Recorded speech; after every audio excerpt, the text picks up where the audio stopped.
Bueno, hoy el tema que nos convoca, ¿qué tema nos convoca? Hoy es un día distinto. Vamos a probar la tecnología de los teléfonos celulares. Esperemos no fallar, esperemos que salga. Por favor, recemos. Puede fallar, tenemos velas prendidas, un montón de cosas.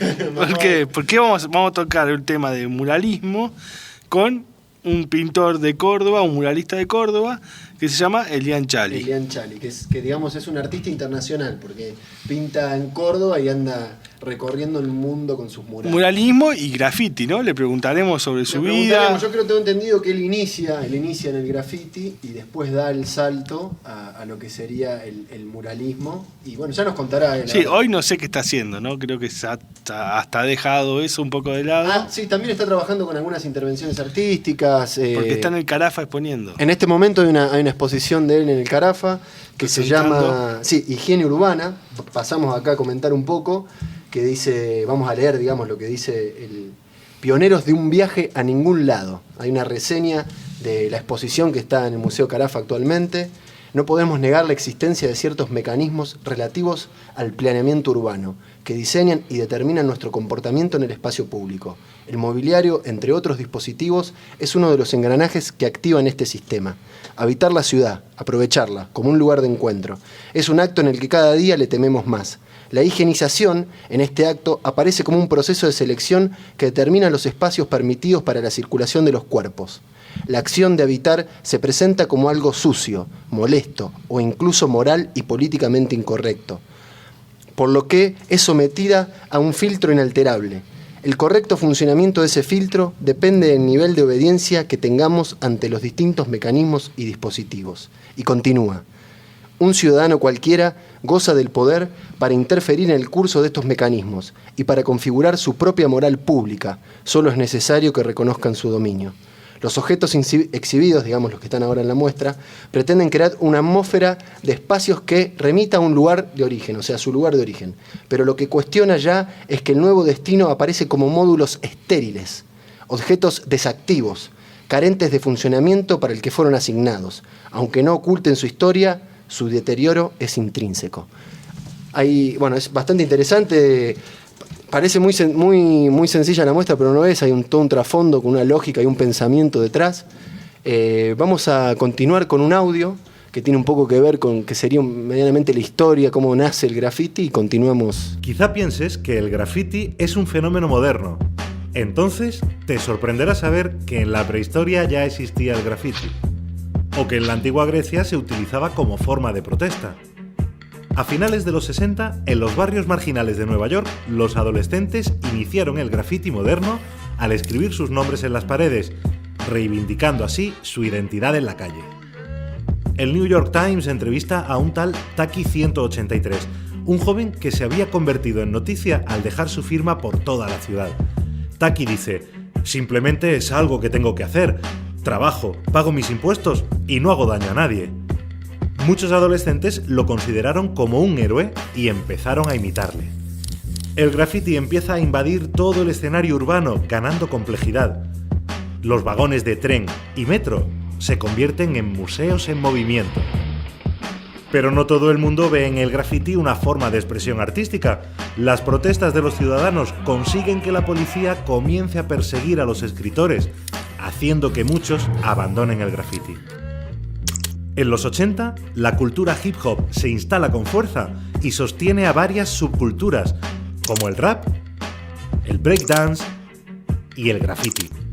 Se forman multitud de grupos que dan más fuerza aún al movimiento. La pintura y el rodillo son los materiales más usuales en el mundo del graffiti. También lo son los poscas, de distintos tamaños y grosores, que se utilizan en todo tipo de soportes. O los botes de spray, con distintos tamaños de boquillas y de trazo. Dos estilos muy clásicos son las pompas y las potas. Los escritores se desafiaban para batir los récords. Es un estilo que bombardea el sistema.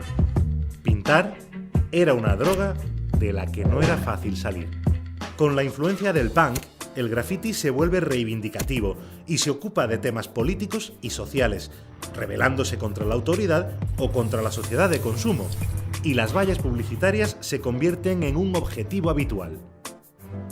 El graffiti es un arma de expresión que se generaliza por todo el mundo, dando lugar a nuevos estilos. Wild Style, 3D, personajes, abstracto, lienzo, esculturas, pegatinas, plantillas reivindicativas, realista. Hoy en día, el graffiti se ha incorporado al mundo del arte, a los productos, a la publicidad. Ha dejado de ser una cultura minoritaria. El graffiti está para quedarse.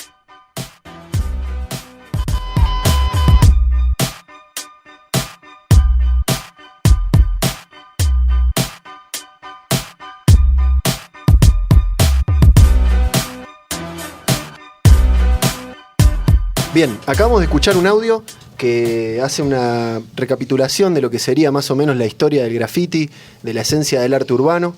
Siempre buscamos audios que sean en español, había un material excelente. Eso es lo que me hace reír, ¿vio? El audio español que tiene.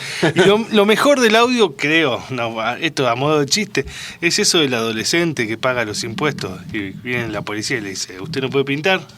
Yo pago los impuestos, así que pinto lo que quiera. Está bien, ¿no? Digamos, bueno, acá hace un repaso de las técnicas y de los usos que tomó esta cultura que tiene que ver mucho con lo urbano. Que bueno, vamos a aprovechar esta ocasión para hablar con Elian y recordarles que la muestra que él está haciendo, que no lo dije en su momento, de higiene urbana, consta de 3 objetos independientes apoyados en el piso, ubicados a la misma distancia de forma lineal. Los materiales que utilizó son hierro forjado, esmalte sintético, cemento, taco Fisher y tornillo, y una circunferencia de 147 centímetros con dimensiones variables, según consta en actas. Ya nos va a contar cuando... Ya nos va a contar cuando hablemos con él. Bueno, no sé qué otra valoración. Usted me contaba de estos graffiti, no graffiti, sino intervenciones políticas que hacían en Buenos Aires. La idea, mi historia con el graffiti es de acordarme. Yo vivía hasta los 18, 19 años en Buenos Aires, hasta que hice el colegio y después la facultad acá. Y en ese momento, en Saavedra, donde yo vivía, estaban los Vergara, que firmaban con algo, no era tan ni lindo, pero firmaban los Vergara, era hasta algo cómico en ese momento. ¿Qué año es esto más o menos? Y 88, 89, tengo unos años, ¿no? Bien. Y que eran los Vergara que después se transformaron, fueron y serán los hermanos Corol, que salen en la tele. Ellos empezaron firmando. Después, cuando me vine acá, tomando clases de pintura, paralelo a la Facultad de Arquitectura, no formé parte, pero sí acompañé algunas veces a lo que era el grupo llamado Diferente, que era otro momento, ¿no? Estamos hablando del 91, 92, en donde se pintaba sobre pintadas políticas. La política estaba muy mal vista en ese momento, así que la idea era hacer arte sobre ciertas pinturas, pintadas políticas que en ese momento como que ensuciaban la ciudad, ¿no? Otra visión de lo que ya hablaremos con Elian. Pero igual tiene que ver con estas intervenciones que se hacen en la parte urbana, que no todo es arte, porque de pronto encontrarte con una pared manchada porque sí, en un comercio puede generar cierto malestar, ¿no? Sí, yo no creo no todo graffiti es arte. No sé si catalogar lo que no es arte, lo que creo que se entendió desde el tipo que hace graffiti o que hace muralismo, es que no está bueno jorobar al otro, ¿no? En donde el graffiti apoya o tiene que ver o está bien visto tal vez en un muro en donde no arruine. Ahí es donde se empezó a entender esta idea. Antes se peleaba mucho la gente con los grafiteros porque sí, era muy dañino, ¿no? Tenía que ver con una cultura más de... Sí, bombardear y usar el soporte que podía ser o un muro, o podía ser en el caso que en Estados Unidos eran los vagones de tren. Claro, bueno, que tenía esta lógica que era muy interesante. Acá hubo un ejemplo hace poco de los vagones de tren que se lo pintaron, se armó el lío feo. Es más, todavía en Buenos Aires, en el subte también lo siguen haciendo, que tiene esta impronta de que viaja, ¿no? Es un mural en movimiento. Ahora, ¿qué vamos a hacer? Vamos a prender la vela y llamarlo. Vamos a tratar de ver si las comunicaciones lo permiten.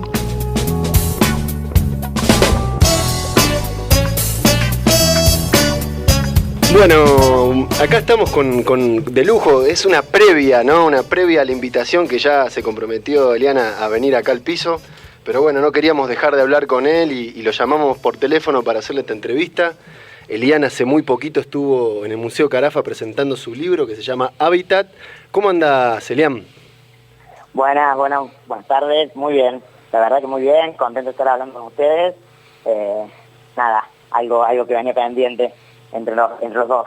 Bien, te agradezco, yo sé que vos andás muy ocupado. Es más, Elian, le contamos a los oyentes, anda viajando por el otro continente, va por Estados Unidos, por Europa, pintando. En Córdoba también tiene un material exquisito, ya vamos a compartir en las redes sociales. Elian, lo pueden buscar en internet y ver algunas de sus obras.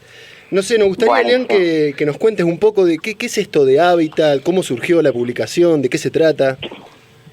Bueno, Hábitat un poco viene a evidenciar mi experiencia de viajes, tratando de como mostrar en un libro y con algún tipo de poética artística cuál es mi visión de la ciudad, ¿no?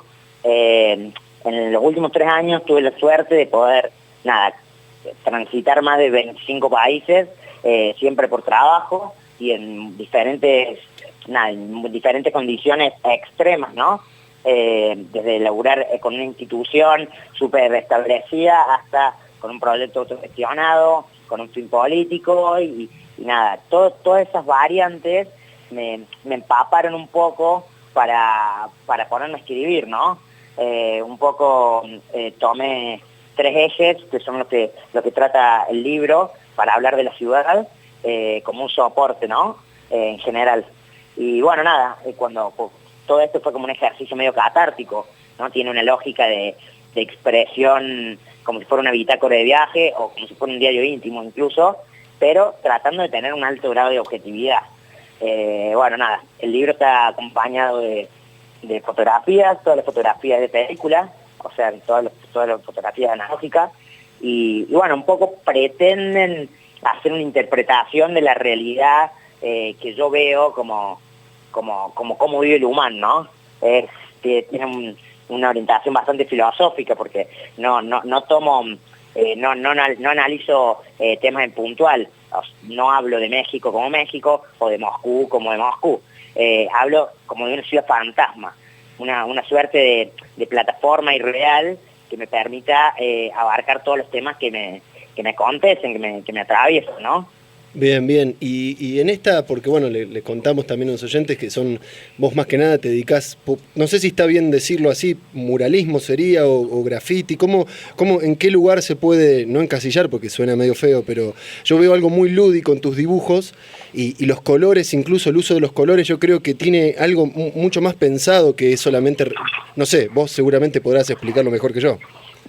Bueno, por ahí mi actividad normalmente se relaciona con el muralismo o incluso, yendo un plano un poco más general, con la pintura, ¿no? Bien. Yo siempre digo que muralista no me siento porque no trato al soporte de esa forma, no es una relación, una disciplina en la que yo me paro frente al mural. Yo lo que hago es pararme frente a la ciudad. En reiteradas ocasiones a lo largo de mi carrera ha sido el mural el soporte predilecto, pero podría no serlo también, ¿no? Un poco para sacarme el estigma de muralista y para sacarme el estigma de pintor no me siento así. Yo soy artista pero sin estudios formales y trato de defenderlo como bandera eso. Entonces, ahora el libro contiene ensayo y contiene fotografía, como que trato de no clasificarme o encasillarme en ningún lado porque siento que no me permite crear con libertad, ¿viste? Y no sé si es el lugar que debe ocupar el artista, ¿no? Estar preso de una disciplina. No, ni hablar. Y aparte también tiene que ver con esto que decís de habitar la ciudad como lugar de encuentro y este soporte que quizá te permite un muro donde vos te comunicás de otra manera, porque, no sé, yo me imagino como una persona que transita y va a un museo, tengo que entrar al lugar, pero quizá esta pintura actuando en el espacio urbano Porque bueno, Sí. tiene que ver, o sea, tiene otro soporte y otra fuerza. Incluso también yo me quedé pensando en esto que hablabas también de la higiene pública, que tiene que ver con la muestra que estuvo, no sé, ahí en el Carafa, digamos que estuvo, no sé si está todavía, yo creo que sí, ¿no? Todavía sigue pendiente la muestra que tiene que ver, que hablaban de la higiene urbana. ¿Cómo sería ese concepto y qué tiene que ver con tu oficio y con tu trabajo, digamos? Bueno, la obra que planteo con higiene urbana es un poco un desafío a la higiene pública, que es una actividad que realizan los estados, ¿no? Es un poco satirizar ese concepto que utiliza el Estado para la higiene en el espacio público. Las rejas que yo estoy mostrando en el Museo Carafa ocupan un lugar en la ciudad bastante particular que a mi forma de ver resulta opresiva, ¿no? La reja, el lugar original de la reja era, no sé si los oyentes conocerán el lugar que les voy a hablar, pero es la peatonal 9 de Julio de Córdoba. Miguel Ángel Roca, un arquitecto muy importante, emblemático de Córdoba, que diseñó gran parte del urbanismo local, planteó en su momento una suerte de pérgolas donde se encontraban las parras y como el cable a tierra eran unos canteros que funcionaban como asientos, ¿no? Estos canteros que funcionaban como asientos tenían la altura de una silla y eran circular. Tenía una lógica muy colectiva, estaba planteado el espacio como un punto de encuentro.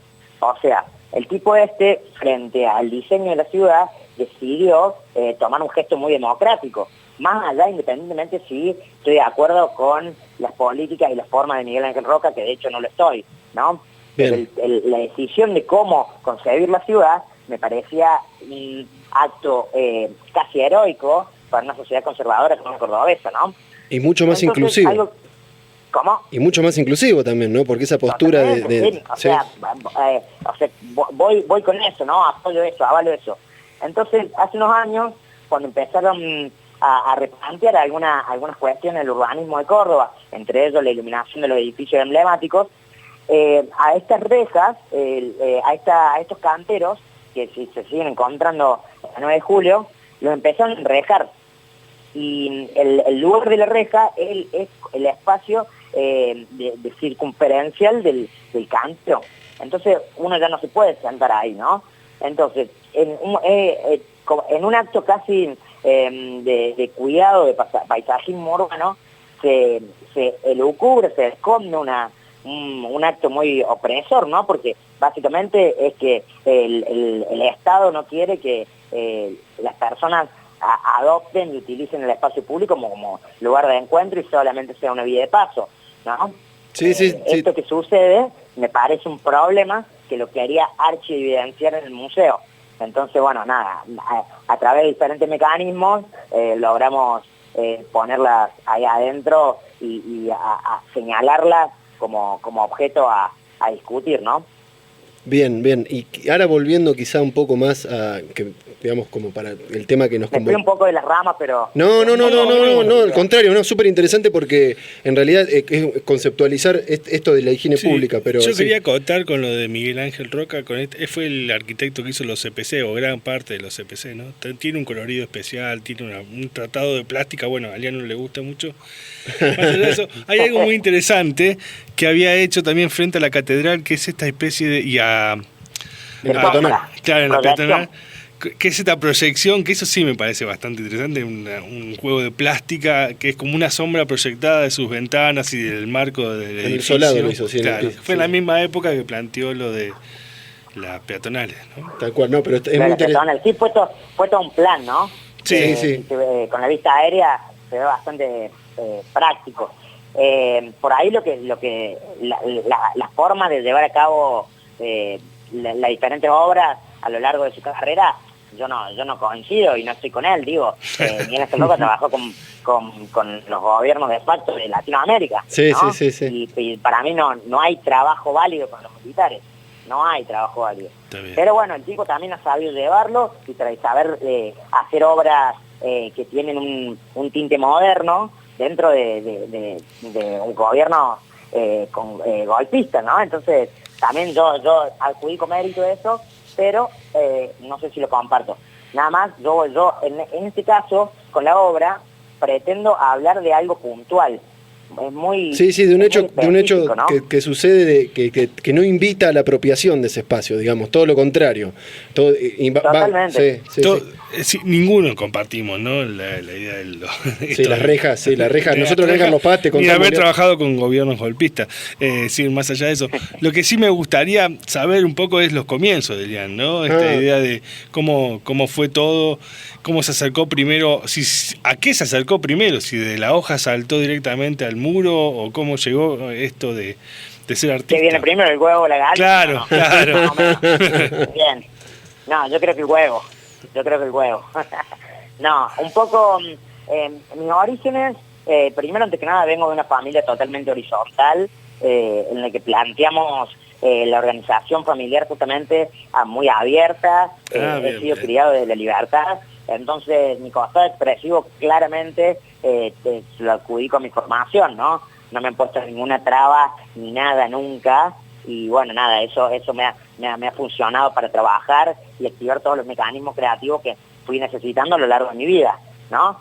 Un poco más avanzado de adolescente, tuve mucha conexión con la contracultura a través del punk, a través de movimientos culturales un poquito más politizados, por así decir, y a través de eso llego a trabajar en la calle como soporte de arte, ¿no?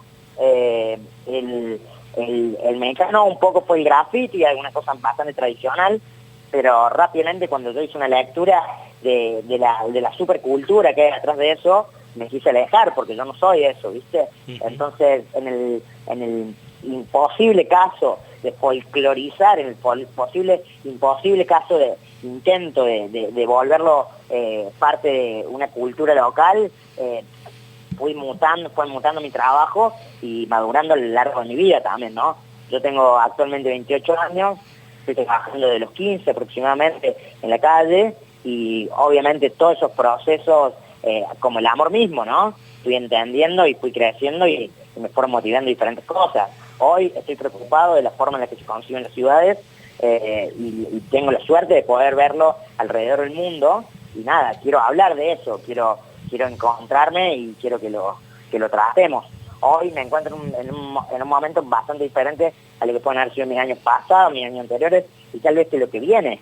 Pero bueno, me parece como artista importante tratar de respetar ese pulso porque es lo único que tengo desde que empecé, desde que soy pendejo. La actitud frente a las cosas. No, es que una cosa te llevó a la otra. Exacto, sí, yo creo que todo eso decanta, tiene un proceso natural, que no lo quiero forzar. Una pregunta, con esto de este análisis de distintas ciudades, ¿hay algún factor común entre ellas que has visto de todo lo que has recorrido? Sí, el factor común es que los habitan los humanos y el factor común es que la controlan los humanos. Y eso va a determinar ciertas patologías que están basadas en los mismos intereses, más o menos, para decirte a grandes rasgos. En las ciudades latinoamericanas son bastante más salvajes de lo que pueden ser las ciudades de los países más desarrollados, ¿no? Pero la visión que te puedo dar yo es bastante subjetiva, pero sí, encuentro constantes y encuentro grandes diferencias. Pero las constantes generalmente son los padecimientos y claramente las clases no privilegiadas sufren lo mismo por igual en todo el mundo, ¿no? Claro. De hecho, bueno, esta idea de poder haber empezado, yo me imagino que los primeros, digamos, trabajos los realizaste en esta ciudad y qué fue lo que, cómo despegaste de cruzar el charco, cómo llegaste a estar hoy pintando, bueno, ya pintando en Estados Unidos, en Moscú, cómo fue ese paso, cómo se dio.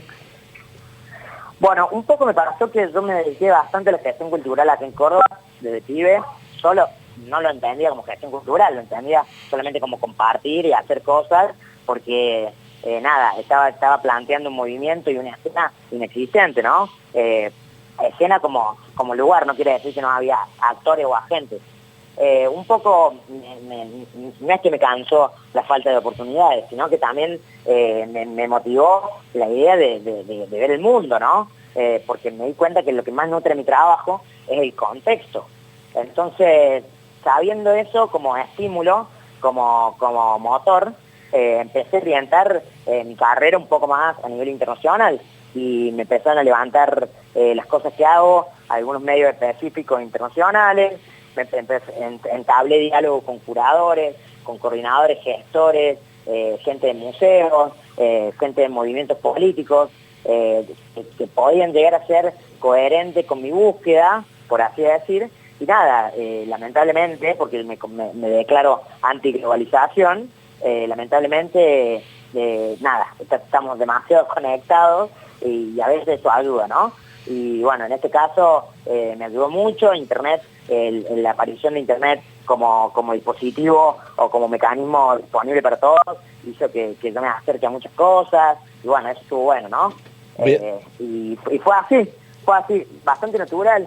A mí yo nunca quise ir a donde no me invitan, así que siempre seguí un poco en base a mis intenciones, el camino que se me iba presentando, que se me iba apareciendo. Obviamente con mucho trabajo, ¿no? Cagándome a palo el lomo y siendo muy constante y muy disciplinado, que es por ahí la causa principal por la cual los artistas no triunfan, ¿no? Que la falta de voluntad.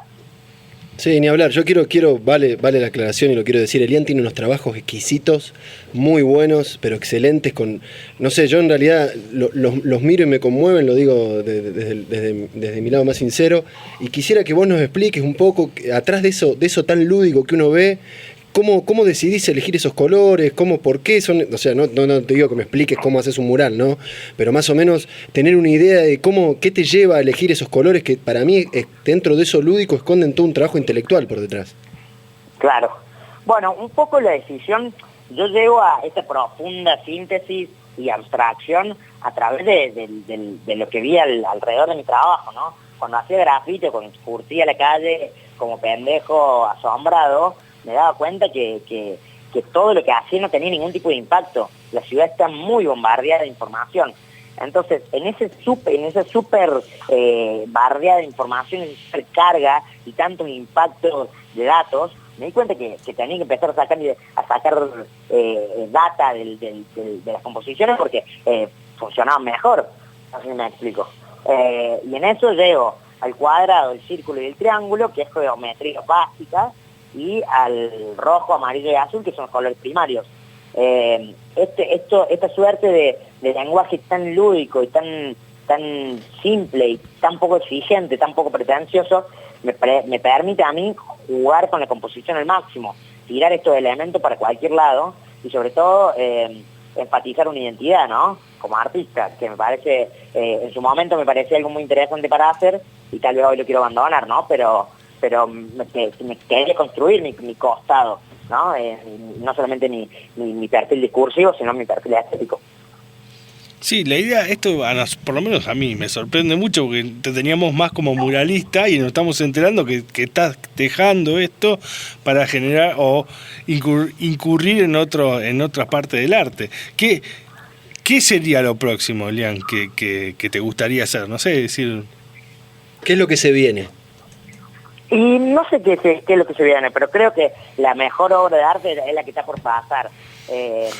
Muy bien. Situación, sí, totalmente. Cada situación te enseña y te hace avanzar y te hace pensar. Bueno, nada, yo estoy tratando de respetar eso. Hoy mi necesidad pasaba por la idea de publicar un libro y todo lo que eso conlleva. Y no sé, actualmente me siento muy atraído por la fotografía, por ejemplo. Tal vez que es un campo que me gustaría desarrollar un poco más. No sé, también el arte no solamente se trata del acontecimiento, ¿no? De la obra de arte, sino también pasa de la forma en la que se hacen las cosas. Y yo creo que eso es una constante, una actitud en mí que no va a cambiar jamás. O sea, los cambios que se pueden llegar a dar son parte de la propia naturaleza de la actitud, ¿no? Pero es lo único que tengo. Por ahí el resultado final, que sea un mural, una foto, un texto o un video, es una cuestión circunstancial, ¿no? No es que lo puedo tomar como algo absoluto. Hoy son las cosas que toco y por ahí lo siguiente se verá. Personalmente tengo como una necesidad de sentarme un poco a ensayar, estudiar, analizar. Hay muchas cosas que me conmueven. Creo que hay un costado político como artista que lo quiero sacar a relucir, ¿no? Y bueno, nada, estoy trabajando para eso. Y ahora estás viajando a España. Ahora me estoy yendo a Hamburgo, Alemania. Ah, Hamburgo. ¿Y es también por el tema así de algo artístico? Sí, voy a pintar un muro, y de ahí voy para Portugal. De Portugal voy a hacer unas instalaciones en un festival de arte público. Después voy a Kiev por un proyecto en una escuela. Kiev es Ucrania, por la verdad, aclaro.